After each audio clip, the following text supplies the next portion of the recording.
Evening, people. How are you today? Hope you're doing well. It's been a beautiful today. Beautiful day today. Had a busy day. Kind of tired, but I'm here nonetheless. I hope you all had just as pleasant of a day. I'll leave it at that. Tonight's podcast is about good people. Good people. Aren't you a good person? Aren't you a good person? You're a good person, right? You do all the things a good person would do, don't you? You like all the things that the good people like, don't you? You scoff and bark at all the things the good people like, don't you? You follow all the trends. You believe all the right things. You wag your finger at and admonish all the bad people. You harshly judge and criticize those who are unlike the good people, those who are unlike you. You're a good person, aren't you?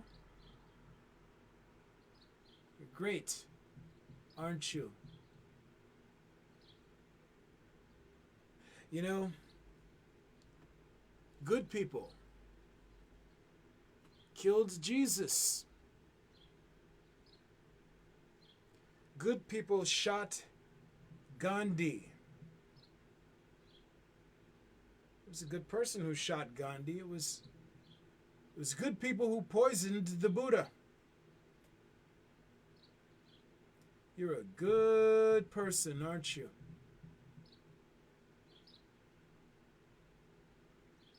What makes you good? What makes you good? You know, there's so many points that I want to cover in this, and I'm going to try to enter flow state here and now, but the thing is, most people believe what makes them good is how they stack up against those around them based on what is perceivably good within the social context they perform within. All those people who jeered Jesus, and mocked him and spit at him and threw things as he was being taken through the streets and tortured before being put to death. They were good people.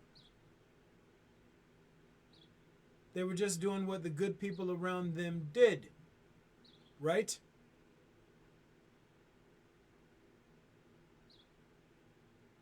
You know, there's this thing that came out not too long ago of this Lil Nas X character or whatnot putting out a controversial video.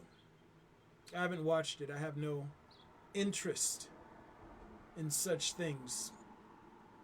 But he put out this video, and you see all the good people up in arms, shaking their fists, yelling and screaming. The good person hates all the things that the other good people hate, don't they? They get mad and offended by and outraged by those who are not good and or those who don't reflect their inner story and their values and beliefs back to them. The good people. If you're a good person, then you love authority. At least within the throes of society, if you're a good person, then you love authority. You love having someone or something target those you train yourself to hold in contempt with punishment. You want to punish the bad guys, so you want weapons in place to do it for you. You're a righteous judge, aren't you? This Lil Nas X character, he's doing nothing any different from what Katy Perry's done, or Nicki Minaj has done, or any of these other entertainers who are tapped on the shoulder by those who control the social industry to make an ass of themselves. He's done nothing different than what they've done. Is what this man did or does, is it to pay homage to the devil or homage to the devil? Maybe in part, but no. For the most part, it's to enrage the good people. To make all of you righteous judges shake your fists and get even more angry, more ready to lash out when the time is right, to take your vengeance, your righteous judgment to and against those you train yourself to hold contempt for. You know, it's funny. Every genocide is carried out by good people. All of the ideologues that align themselves with the Trump authoritarian regime are good people. People dress up in their little special costumes, put on their little badges, and go and kill innocent people because they're good people. They sign up to be bullies for the state because they're good people. Just like the guards that killed Jesus, right? Just like the crowd that mocked and jeered Jesus as he was put to death. Someone is speeding down the street and you have to cut him off and slow him down because you're a good person.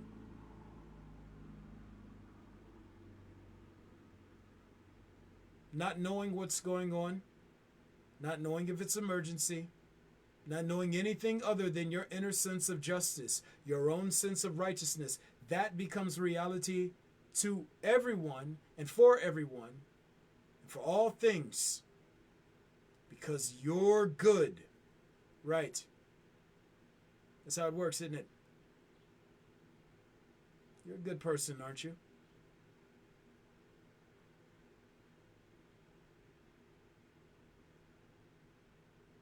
Good. In social context, it basically translates into popular. You're a popular person, aren't you? You deserve to be popular, don't you? To be viewed as good by others. Right?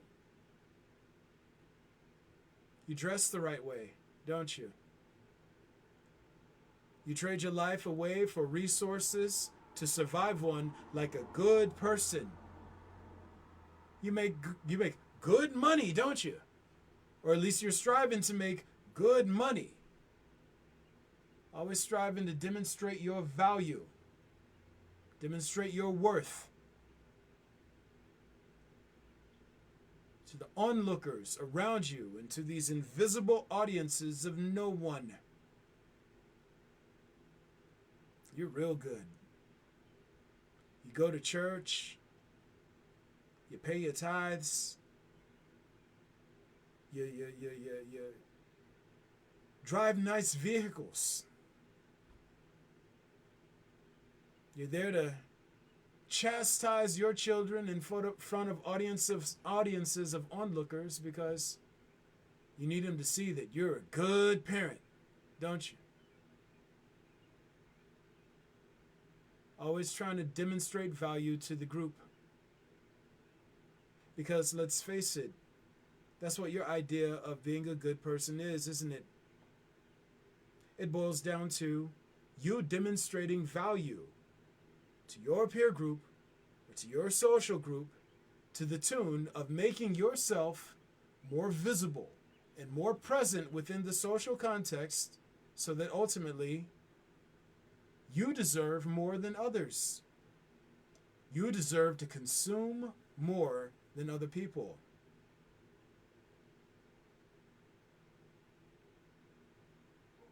You're not an honest person, are you? You're not a mentally or emotionally balanced person, are you? No, you're a good actor. Follow the trends.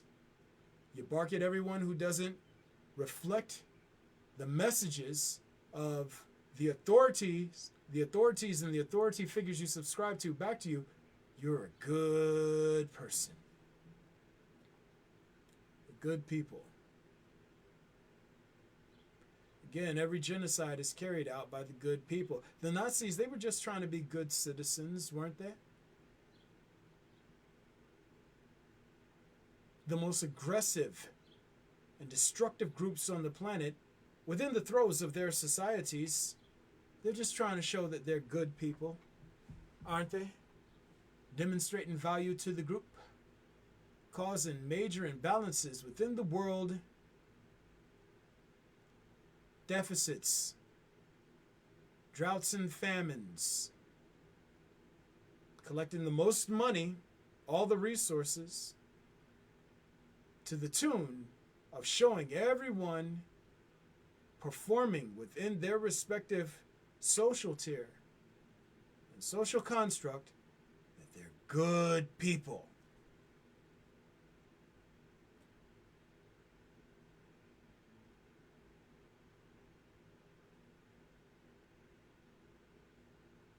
What does good mean? I describe this in my work quite often. Good, regardless of context, from the perceiver's vantage point, good simply means a source of comfort.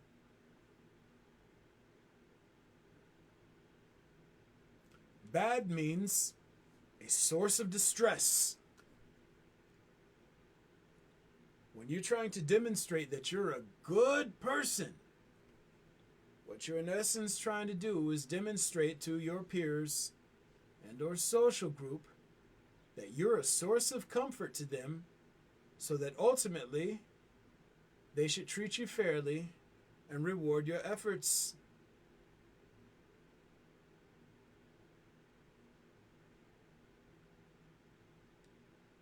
Being a good person in society, society being an offshoot, extension, a branch of corruption, necessarily means being corrupt to the core of who, how, and what you are.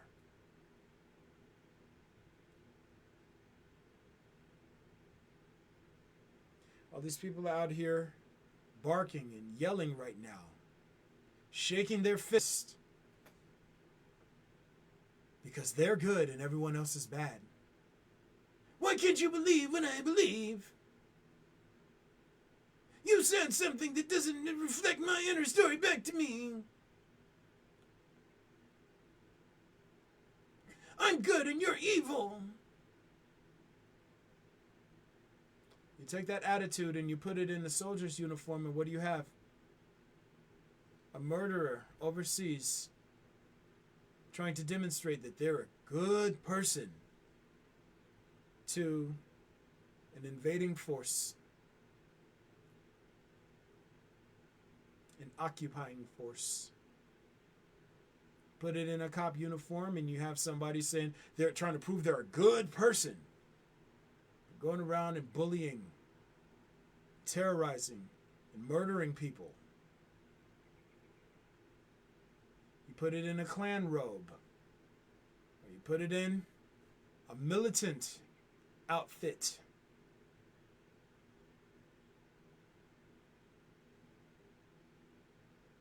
You put it in a specific type of flesh and say, hey, your genitals give you this license, and all of a sudden, being a good person, it entails them using whatever social leverage they perceive themselves to have, whatever moral high ground they perceive themselves to have, as a weapon and as license to take their anger and frustrations out on others. The absolute worst people, the cowardly ideologues, the corrupt, the most corrupt people, always assume that they are good first and that everyone else must be bad. Back to this little Nas X character. And all of the people in the industry who do the little devil signs and all that other stuff, you know why they get pegged to do these things? To rile you good people up. To make you angry, to make you want to fight back against this invisible oppressive force to the tune of you becoming an agent of corruption yourself.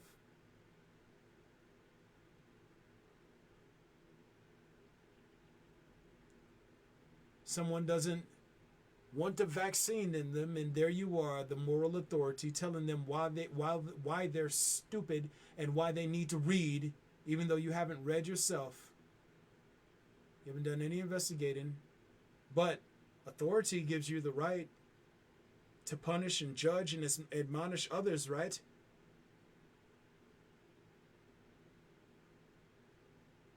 There's a trend going around and everyone else is doing it. Who's the first in line to tell other people that they're stupid for not doing what everyone is doing? You, the cowardly ideologue, the good person.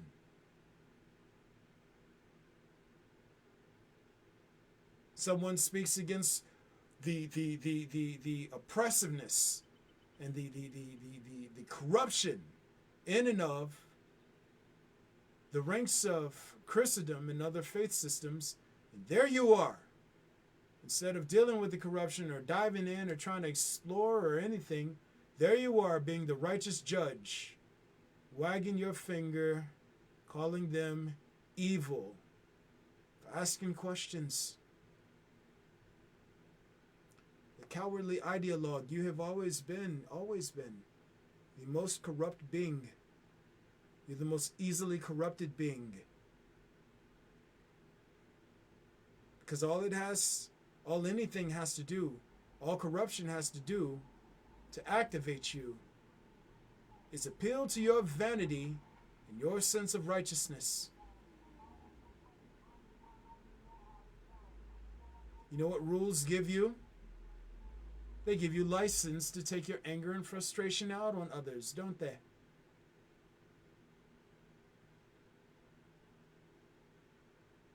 You want to beat somebody. Someone breaking a rule gives you the right to beat them now, doesn't it? You want to target someone with your anger and your frustration and contempt, and someone not following the code gives you the right to do that now, doesn't it? You call yourselves Christians and conservatives and all these other things, and these labels, these little social effects that you consume and adorn yourself with, they become the license for you to be the judge you always wanted to be. For you to be the jury and the executioner you always wanted to be. You're a good person, aren't you?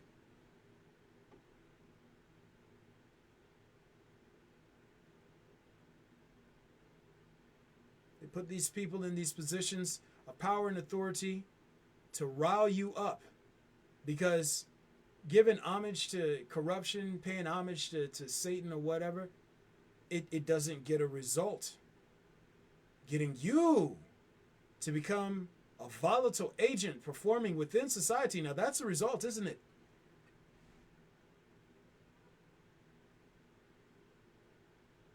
Why, once your vanity, once your narcissism, aggression, and competitive spirit have been engaged, why, you're an agent of corruption. And corruption can use you to do whatever it desires. You're a good person, aren't you?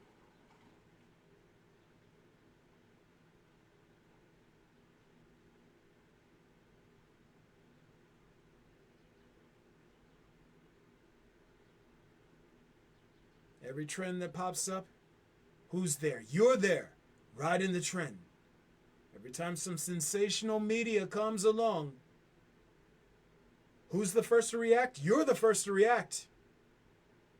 Everything that comes down the pipeline is there to either edify you or challenge and threaten you, because your vanity makes you the easiest tool to exploit, the easiest weapon to charge and detonate.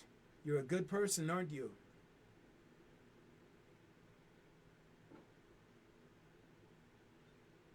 Every serial killer believes that they're a good person.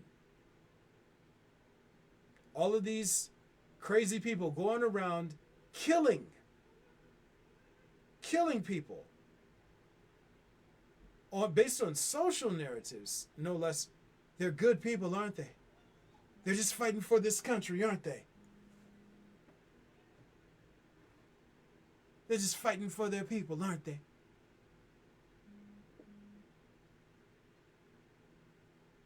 Fighting for their people, fighting for their rights, being good people. The worst people all believe they're the best. Where do you fall in that? Where do you fall in that polarity between being a good person and being an honest person?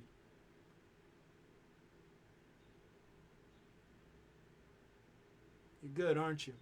Hey, we got some people coming in here. I got brother Armando comes in. Good implies a permanent state as opposed to work in progress. It's been my experience that people who see themselves as good are capable of very monstrous things.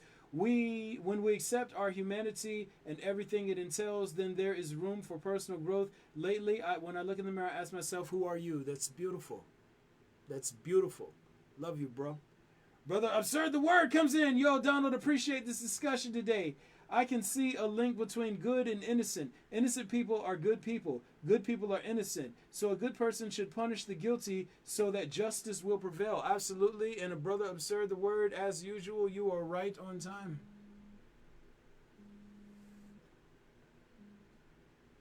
As usual, you are right on time.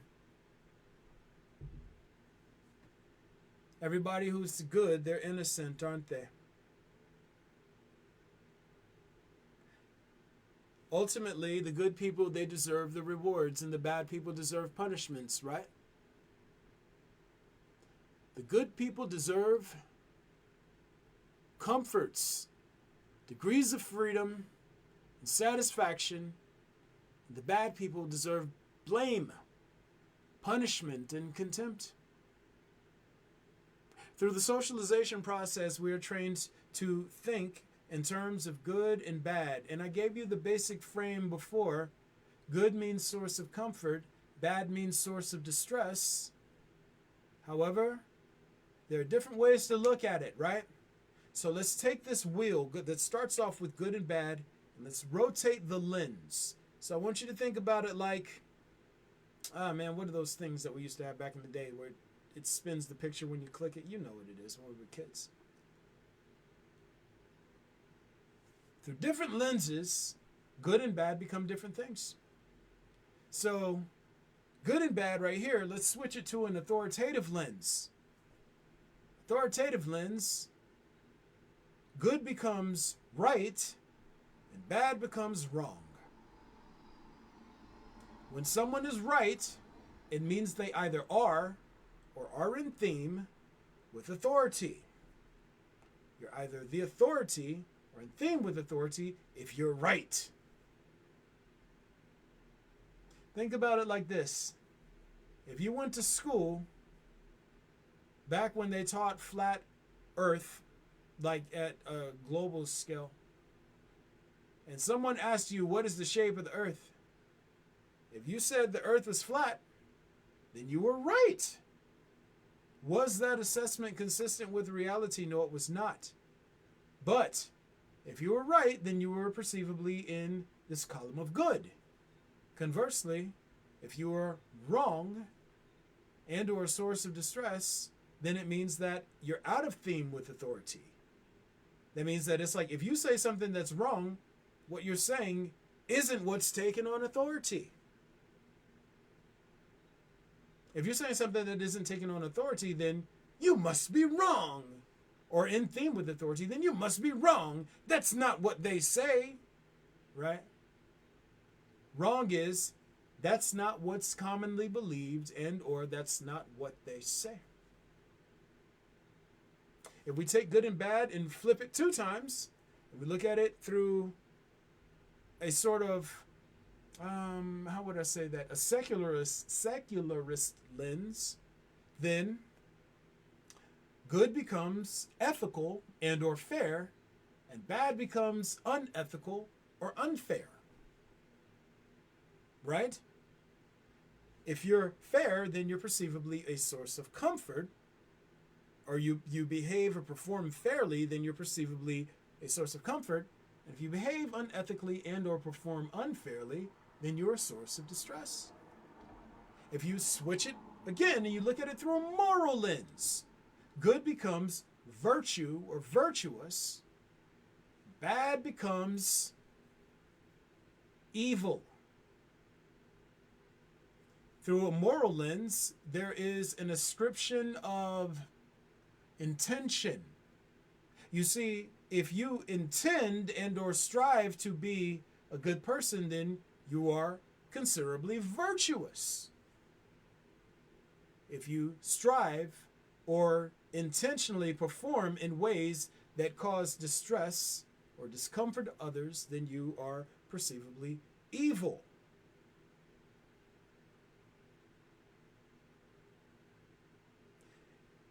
Good, right, fair, virtuous.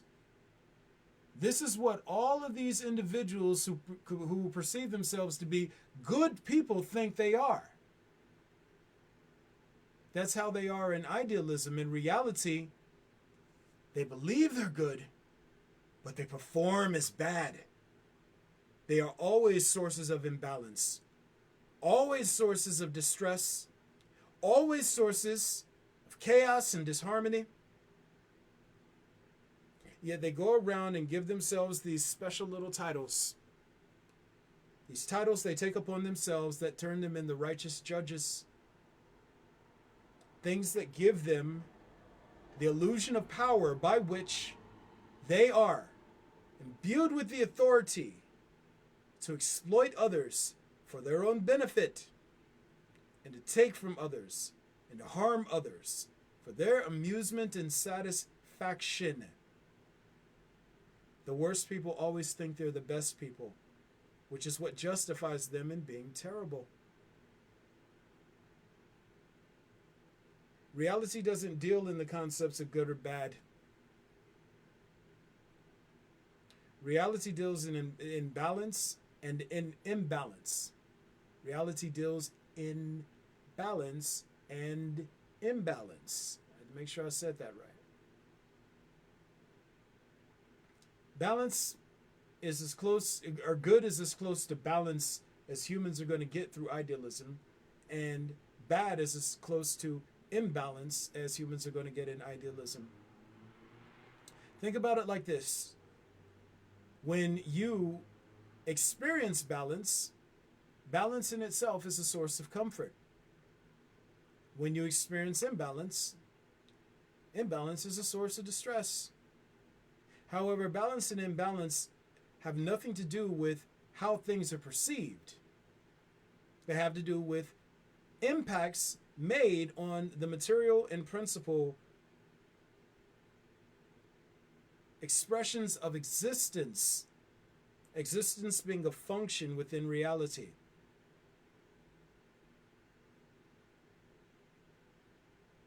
If you live for balance, you are by default good.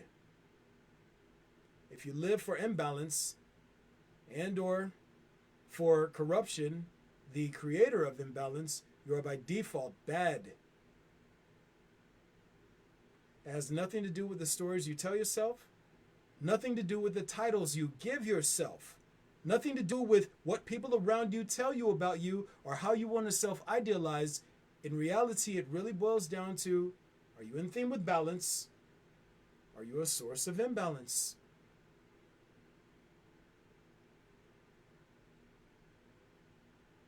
You righteous judges.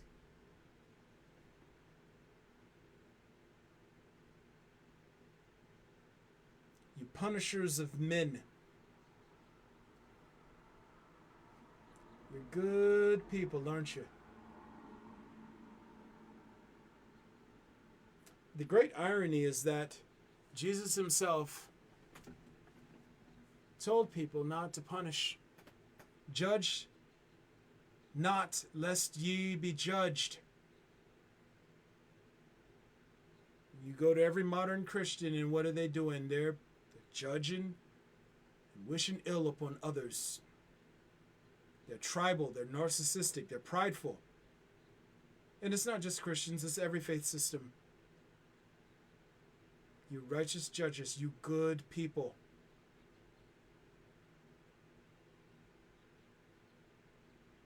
Every avatar killed by good people.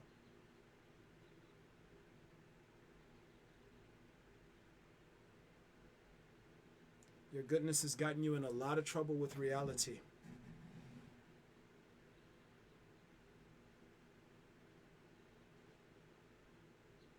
You're in for a world of hurt. It's so bad you wish it was hurt. Your goodness, your righteousness, your license to judge and punish others has gotten you in trouble with God itself.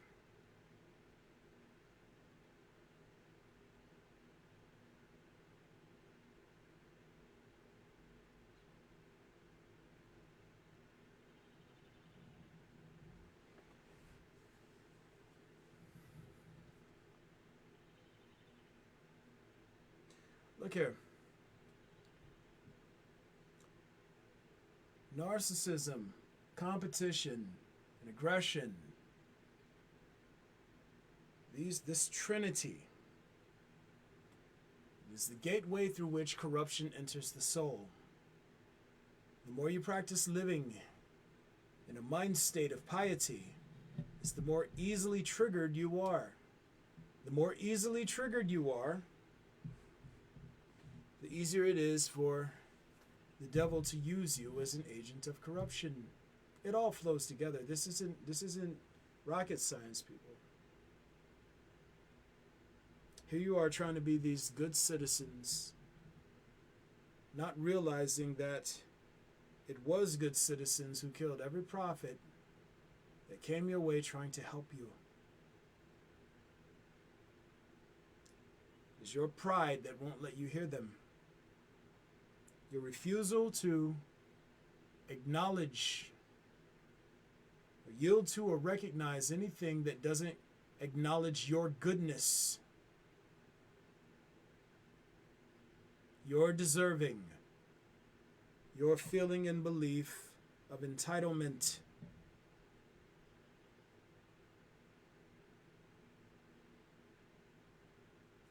You've made the most powerful enemy of all by, instead of syncing up with reality in the world around you, worshiping the mirror instead. Ever locked on, ever fixed on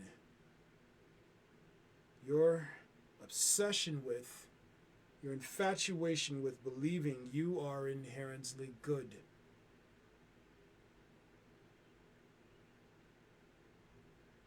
As long as you're the good guys, you're allowed to do whatever you want, right?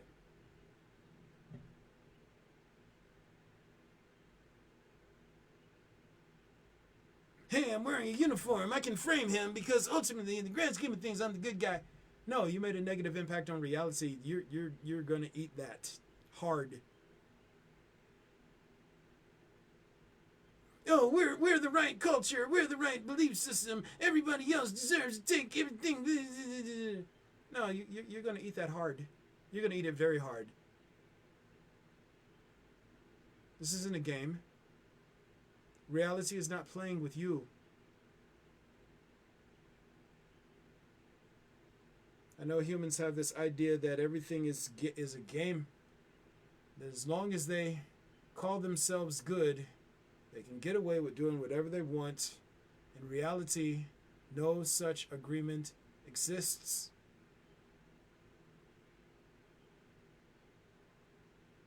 A belief is an agreement a person makes with themselves or with others on behalf of or with respect to reality.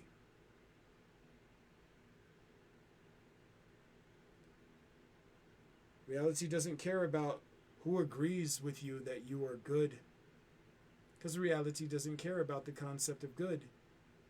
It only concerns itself with balance and imbalance. And if you're a good person, a righteous judge, a creator of imbalance, an enforcer of corruption, whatever agreements you make with yourself or your corrupt cultures, groups and belief systems have no bearing on, effect within, or power to alter or change reality.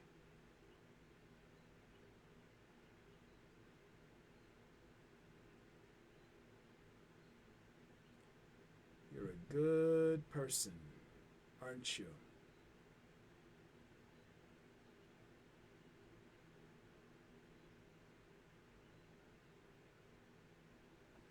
I have another comment coming in. Brother Armando comes back in.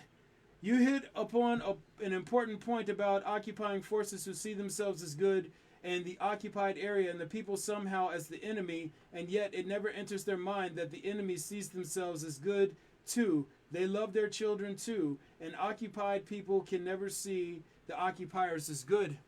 Exactly. Exactly. While everybody's out here playing this glorified game of cops and robbers, where people put on different uniforms and different effects, call themselves good, and destroy the world and other people within the world around them, trying to take their anger and frustrations out to the tune of proving that they are morally superior to others. They keep racking up negative debts, negative consequences within reality.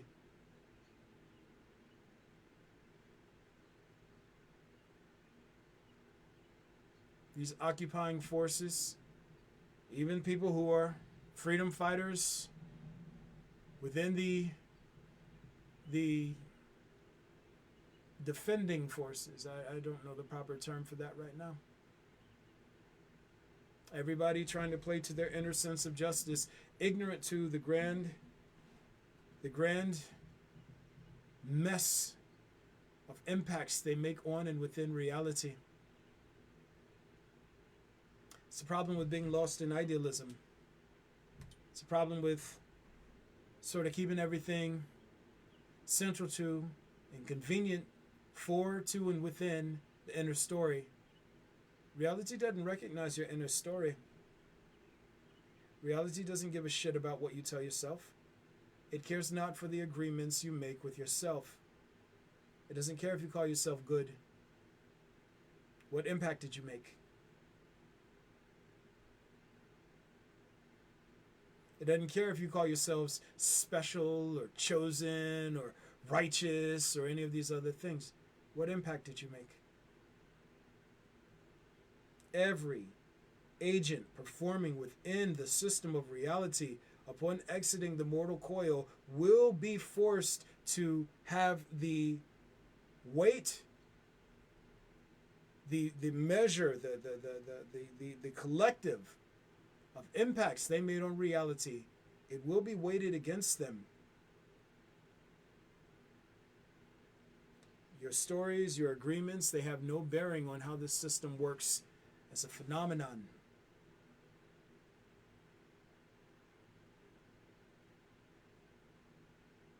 The worst people in the world all convince themselves that they are the best so that ultimately they are allowed to take from others and reward, satisfy themselves ahead of others. Ultimately, they say that they're good so that they can consume ahead of others, like all corrupt life forms and or parasites do.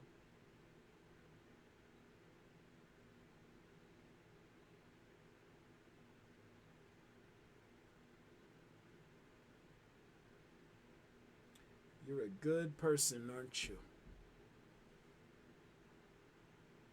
I want you to think about the crowd that put Jesus to death. I want you to think about all the people mocking and jeering this man.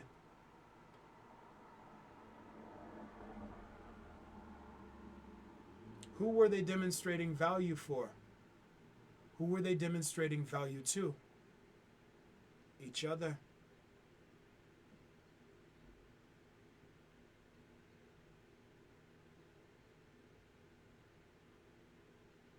Trying to prove that they were good.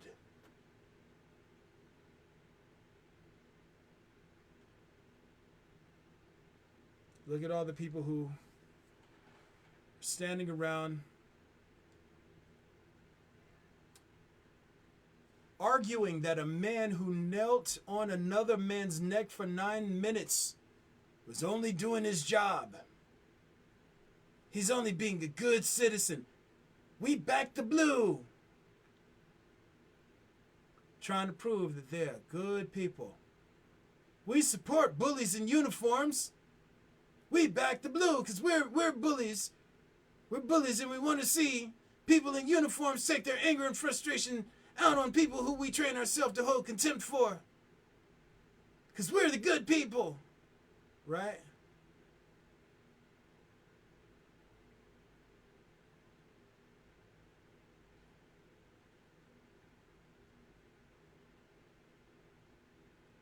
You're a good person, aren't you? Sister Candace Adams, oh my God, how you doing, girl? Let me see. Me and my inner sense of justice and over-idealistic nature, I have the snap, quick ability to make my own hell in minutes. Sis, yo, me too. Me too. Well, I can't say me too. I'll say it used to be that way for me. It used to be that way for me. You know? And it takes a lot of mental discipline. Every day you have to resolve to want to be better. I pray the same prayer every day. I always pray to stay honest. First and foremost. Because through honesty, all things is possible. Me and my bros was talking about it the other day. We was raised in something that called itself the truth, but how is it the truth if you can never be honest? So I ask God to keep me honest every day. Second, I always ask to be a better person.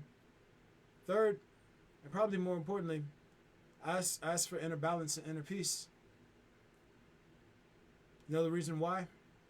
Because I know that it's like I have it in me to sort of be a hothead.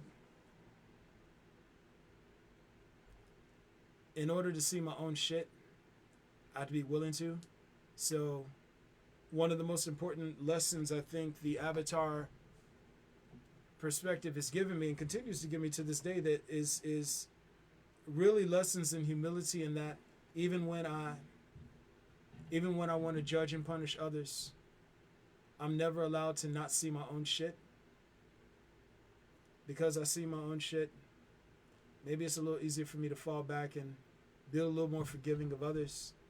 In that sense, my inner sense of justice is significantly diminished, if that makes sense. It's not my place to judge anyone. It's not my place to punish anyone. Letting go of that inner sense of justice, it's tough, but it's something you have to practice doing every day. It's something I practice doing every day, you know? Like, this is the thing that I want to put out to anyone who's watching this podcast. We're trained through the socialization process to be these righteous judges. Like from the time you go to school, you are taught, unless you're a bad student, you are taught very clearly, A, you're superior to others because of the country you live in. Once you get all the answers on this test right, correct, and or demonstrate that you're in theme with authority, then that makes you more important than others in the class who didn't get it right. So as you go through the academic process, you're slowly indoctrinated into becoming a raging narcissist. You're trained to be narcissistic. Some of us, we internalize it a little bit more than others, but you're trained to think that you're right first. And why not? You've done the work to be right, haven't you?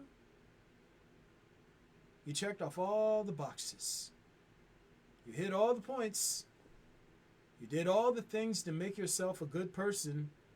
You earned the title of being good, so why wouldn't you defend it? Why wouldn't you defend it? The thing is, being good within a corrupt system, why? The only thing it ensures is that you're corrupt. If you're corrupt within, if you're good within gang culture, right? Then you obviously have to be the thuggest motherfucker in there, right? If you're considerably good within a gang's culture, you have to be a thug. You have to be a villain. If you're good within a culture of dishonesty, you have to demonstrate a higher level and threshold of dishonesty, don't you? As per faith systems. But you earn that. And it becomes a tool for you to build reputation by way of towards increasing your presence within the given social context, towards ultimately having the right, having the entitlement to consume. It's like a meal ticket.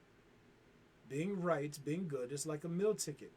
Here's why I deserve more. Might I have a bit of porch, sir? Yeah. That's how it goes.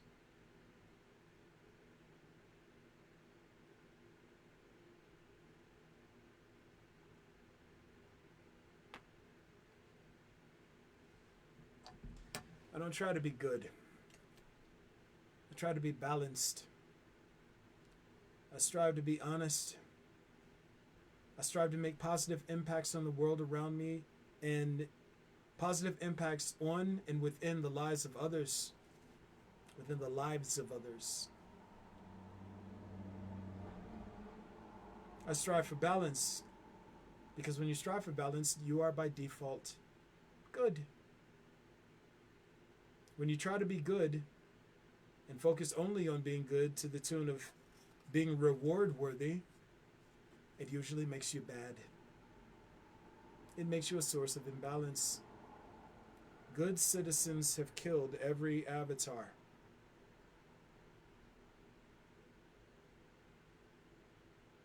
Good citizens kill instruments of God, trying to demonstrate their value to their group.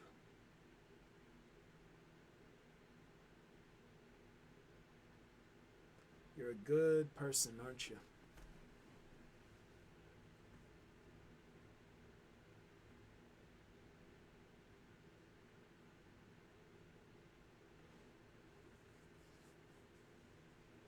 Anyway. So, yeah, man.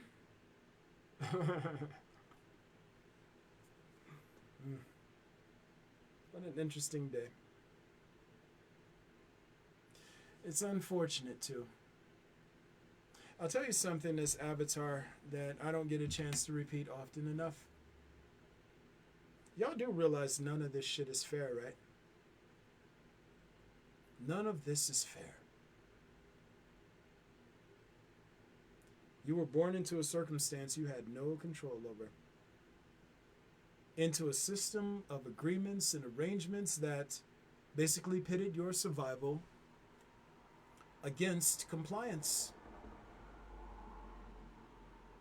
In order for you to do well in society, why you had to accept the socialization process, and not just accept it, but excel within it. Then you were given this tool, and this tool is how you, this tool that is righteousness and or social authority, this is how you collect resources towards making yourself secure within a fluctuating system. Now all of a sudden somebody shows up and tells you, hey, the whole system is shit. The whole thing needs to get tossed out. Don't be the baby getting tossed out with the bathwater, and you have to relearn everything, and it's not fair. Not only is it not fair, but the way that humans learn, we learn by usually through perception. Usually through perception and sometimes through imagination, but 90% of the way that we learn is through perception and experience. So somebody telling you about a distortion, which is way worse than any type of pain you could imagine, if you don't have like a base to compare it to, I don't know how it can't seem fantastic. I don't know how it can't seem like the sort of rantings of a madman when it's not demonstratable yet, at least from within this experience. But none of this is fair. You are not the reason why you're in the situation you're in right now, but somehow you are liable for remaining beholden to corruption. Reality has to kill corruption in the same way your own body must destroy any corrupt agent within it, otherwise you are in threat. So if you understand that principle with your body, why wouldn't it apply to existence and reality at large? Things that are corrupt and or which represent agents of corruption, they gotta go. Yet here you are, born into a circumstance you had no hand in shaping or creating, or even contributing to, and now you have to make this massive change after you've done all this work and sacrificed all of this life to get this one tool to help make you safe within a fluctuating system. It's not fucking fair. It's not. And reality doesn't give a shit about what I think is fair. Unfortunately. I'm only allowed to see how the thing works mechanically and explain it to the best of my ability without adding anything to it or taking anything away. It's not fair. Ironically, even though it's not fair, it is balanced.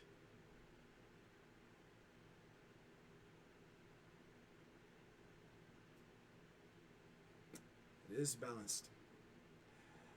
That being said, for those of you all who tuned in tonight, your boy loves you, first of all. I appreciate you. I don't know if I don't know how that comes across, because it's like I tell you guys I love you, but I mean, I don't know a lot of you, and you're like, how can you love someone you don't know and haven't interacted with? But I guess when you reach sort of a higher, I won't say reach a higher, let's just say when your thinking has sort of transcended beyond parasitism, you actually can feel a deep, rich emotional connection to people you've never even met before. Like when your care and concern for their well-being performs above your level of self-interest, that's love.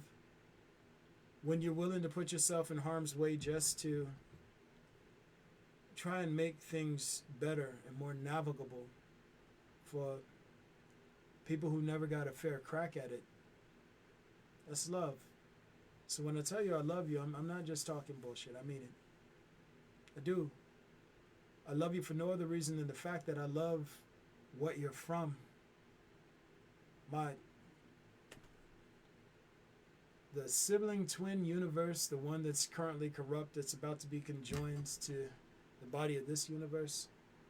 I fucking love you. I do. I want what's good for you. I don't want you to catch this fade by reality. Because the system, I don't want to call it brutal because that implies punishment, but it's so concise, and the extremes it goes to purge corruption. My God, I don't want anybody. I don't want Hitler. I don't want anybody to experience. I don't want Napoleon. I don't want anybody to experience that. Like, it's that bad. It's that bad. So rock with your boy, because it's like, I'm really trying to save you from a fade, and I'm not trying to make you believe anything. I'm just describing what I see. Dial in, figure out what I'm saying, or if what I'm saying is legit. You do your own work. You do your own investigation and compare what I'm saying to what I said before and what you can measure on this side and figure out what makes the most sense, but don't do it towards trying to make what I'm saying convenient to your inner story and or the system of beliefs you seek to define yourself by, because you lose that way. But still, I mean, I'm welcoming you to check me out. I'm welcoming you to. Because I love you. Guys, I'm going to go ahead and wrap this up here soon. Y'all know what it is. Where am I? We are right here. We are sorting and sourcing principles. You know, I think that's what I initially wanted to call this podcast. Shit. I don't know why I didn't go with that. I still don't have a name for this thing. It might be sorting and sorting principles. I don't know. But y'all already know what it is. You can check me out on Facebook Live. Is where I shoot these things. Yeah. It's so stupid. Also on my Instagram. You check me out on YouTube. I posted all of these videos to YouTube, so you can go back and check them out. I put the episode number and then the title. And I never know how these go. I always have to watch them back. And I'm like, oh man, did I dial in? Was I in flow state?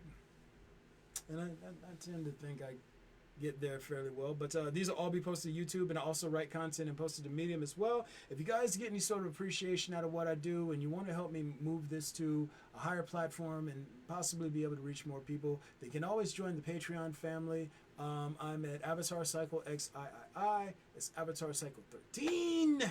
And you can also, if you get any sort of love and you just want to bless your boy with a little bit of coinage, and like, hey man, I got some love from the sermon today, Brother King.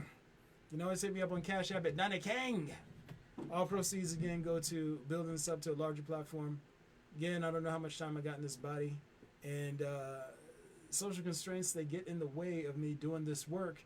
This work ultimately benefits everyone, so the more I get delayed is the worse it is for everyone. So what you can do to help me be fluid helps you more, if that makes sense. And then also, there's a whole thing of doing what you can to help assist the entity performing through me to be heard. It's not my place to speak on behalf of it, but based on what I see, that helps offset any negative impacts you've made on reality. So it's just how I see it. I'm not trying to add anything to it or take anything away. That's how I see it. So it's in your best interest to try and help this thing be heard. But that being said, man, we are coming up on 59 seconds. Last time I tried to cut this short, and I tried to end it exactly at 1 hour, and it got to 1 hour and 8 seconds. So I'm going to try and cut this off at 10:52, and let's see if that gets to this. I love y'all, and I'll catch you later. Peace.